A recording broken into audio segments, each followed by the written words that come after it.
Hey crafty friends, JENNCASCELL here. I am back with another design team project share and tutorial for Scrap Diva Designs. This is the first of a two-part series. We're going to be doing some Halloween bag toppers. And today we are going to be focusing on the candy bag topper. I'm using the large. It does come in a small and large version. I just store them together. They are sold separately. But here's the large right here and then the small. Before we get started, here is the website and all of her info on the back. Make sure to use that hashtag Scrap Diva Designs for some amazing inspiration. And if I've inspired you in any way, please feel free to use my coupon code JEN10 for 10% off your purchase at the shop. I super appreciate everyone who uses my coupon code and affiliate link. I do get a small kickback and it helps me continue to create free content for you guys. So let's dive in. This is what we're going to be making today. Super, super cute. I need 3 of these. I've already made 2. So cute. I'm using the Hocus Pocus collection. I'm using this large candy bag topper and I'm pairing it with a couple different ones. So this was one of my original candy bag toppers that I did for my release video. It does have that shaker element to it. Super fun.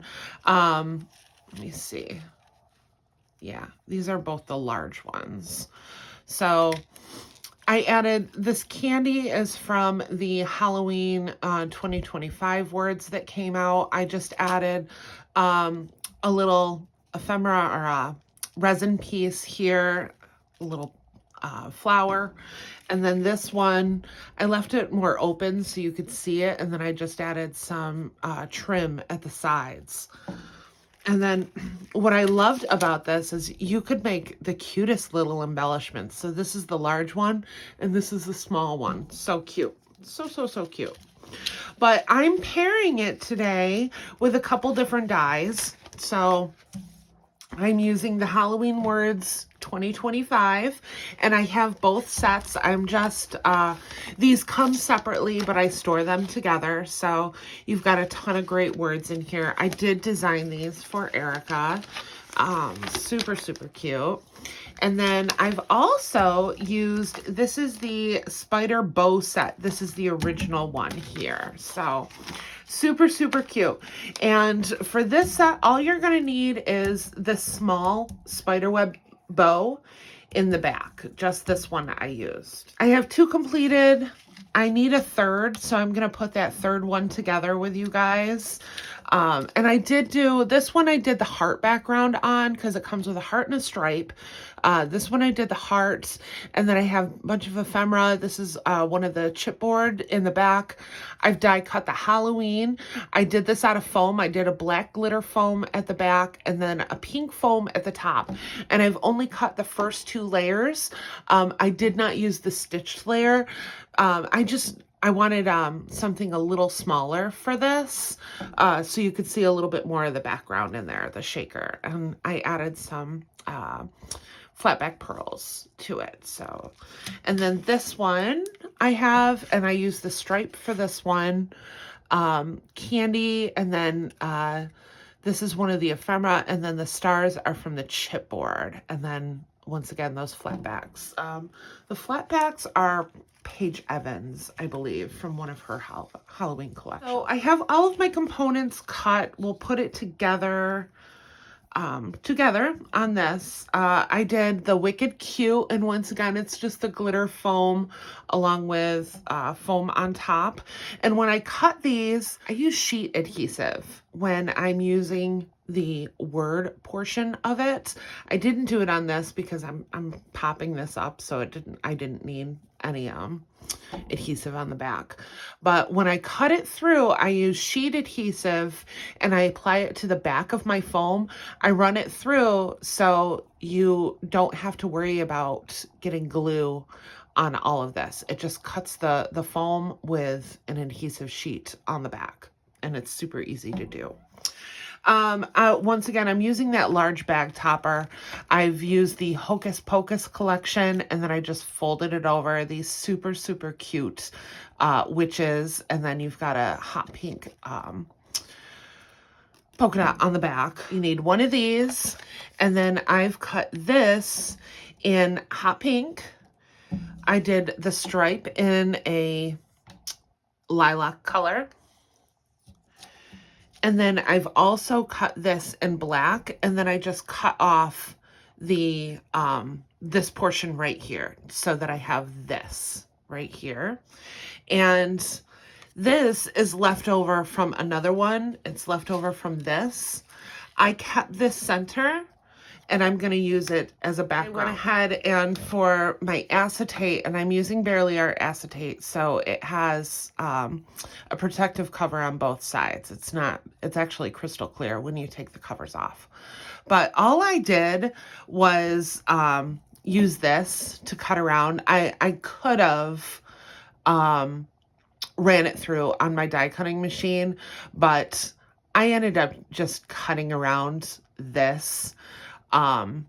It just, because I needed 3 of them, it just seemed easier than having to die cut everything. So easy peasy. And then I do have some of the ephemera from the collection that I left out here that I'm going to use. But all right, so first thing that I'm going to do is just cut this in half. And I just folded it over. You don't even need to fold it over if you don't want to, just to find where my center was. But just cut that in half and set it aside. And I folded this over. Make sure you get a good crease with a bone folder. So first thing that I'm going to do is grab this black piece at the bottom here. And I'm using some Barely Art liquid glue on this. And all I'm doing is kind of creating a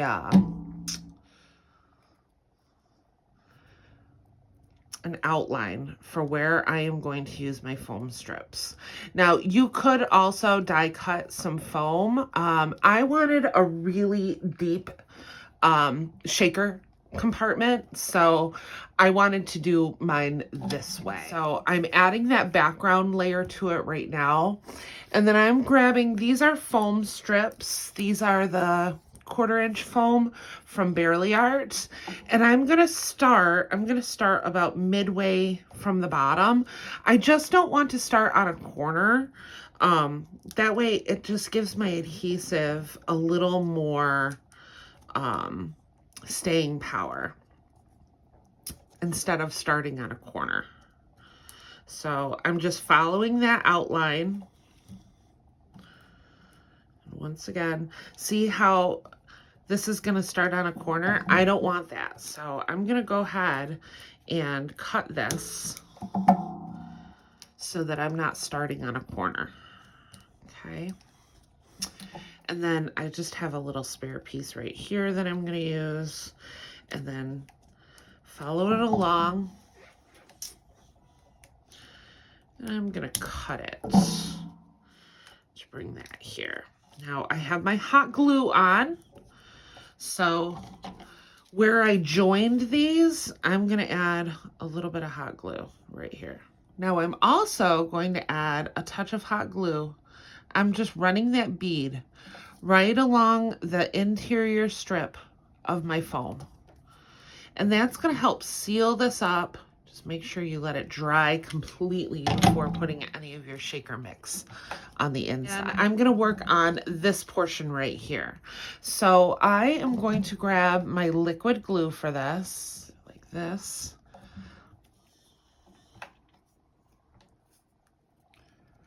Okay. Now let's go in with our acetate to the back. Like I said, crystal clear. Love Barely Art acetate. If you haven't tried it, I do have my affiliate link in the description box, and then I'll save you some cash at the shop.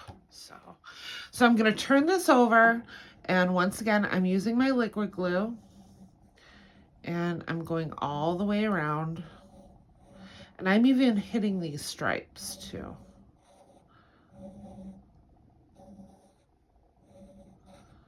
Okay, now, whenever I'm working with acetate, I like to make things tacky. So you're going to thin that out and really spread that glue around. And now we're going to add our acetate sheet.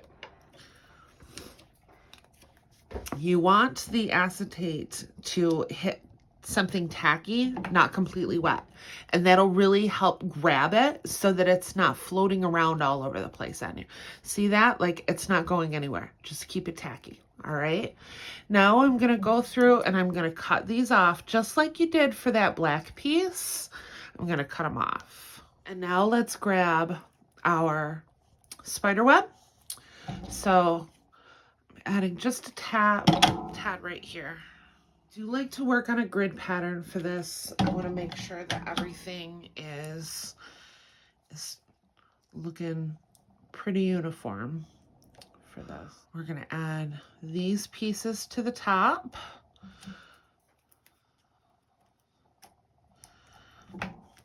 Now let's grab our shaker mix. So I'm using, this is a shaker mix that was gifted to me by one of the ladies at Spooky Boo last year.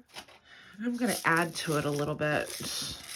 I have some of these candy balls that I'm using, and I'm using a pretty healthy amount. That's why I wanted to really use a larger foam for this. You just get so much more room in here. Let's add in some of this shaker mix to it. I want to go a little easy on these cute little pumpkins that I have left over. I don't want too many in there because you can't really see too much of this, but it does add to the overall. So, but I love these pumpkins. They're a great clay pumpkin for this. They're super thick. How cute that is. So cute. You could use those for like little embellishments on your words. So don't discount like these little clay pieces. So cute. Okay, so I have that, and I did want to add just a little bit of purple in here, so I grabbed out some purple sequins, and once again, I'm not going too crazy, but I did want to add just a little bit of purple to this. There we go. Perfect. All right, so that is my shaker mix right here. Just kind of give it a little shake to make sure everything is flat. And then I'm going to pull off. Now I see I still have some strip right there. I'm not going to go too crazy, but I am going to add a little hot glue to that area just so that I make sure that it's got some adhesive showing on all of it. And this is super cute as is. We don't even need to embellish it. It's adorable, but we're going to embellish it because I'm extra. Once again, I'm reaching for that 3mm tape. Just kind of offsetting it right there. Let's add this super cute, yeah, I like that a lot. We're gonna really embellish the crap out of this. Adorbs, adorbs. All right, now I have this wicked cute, yeah, perfect. Okay, there we go. So cute. Love it. Love, love, love. Such an easy die set to play with. Let's take a look at my other two. Adorable. And I loved when I was making 3 of these, I could kind of interchange all of the colors for when I was building the bases for my candy. I just thought that was really cute. Super fun. Super fun. Adorable. So I will leave a link in the description box for everything that I used on these projects. Here's a quick look at my originals again. Super cute embellishments. I loved this die set. So fun.